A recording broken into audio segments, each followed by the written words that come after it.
Die lewe is mooi op 'n sagte, amper geheimsinnige manier. Die soort mooi wat jy nie altyd raak sien nie, waar dit jy vind wanneer jy dit die minste verwag. Soms sien jy dit nie, soms is jy moeg, te besig of net vol gedagtes. Dit is oukei. Die mooi stap nooit weg nie, dit wag vir jou.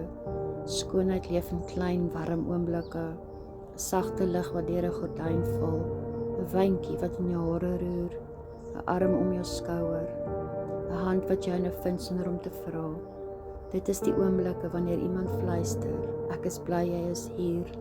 Wanneer jy 'n stem hoor wat jou onmiddellik laat opstaan. Dit is die teerheid van 'n glimlag wat net vir jou bedoel is.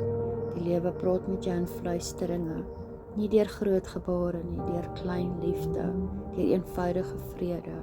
En selfs op dae wat swaar lê, kom die mooiste dinge nog steeds nader, op hulle eie tyd, op hulle eie manier. 'n Lied wat jou hart sag maak, 'n memory wat jou warm laat voel, sonsondergang wat jou asem wegvat, wanneer iemand jou sien, regtig sien. Die lewe is meer vol liefde as wat jy dink, vol sagtheid, vol rus, vol stukkies lig wat in jou rigting val met elke stap wat jy vat. Moenie skaam wees om sag te wees nie. Die lewe se mooiste dele kom nie met geraas nie, dit kom met stilte. Sukkel jy soms om dit raak te sien. Onthou altyd, dit is naby, dag vir dag, bietjie vir bietjie, op die mooiste, sagste manier.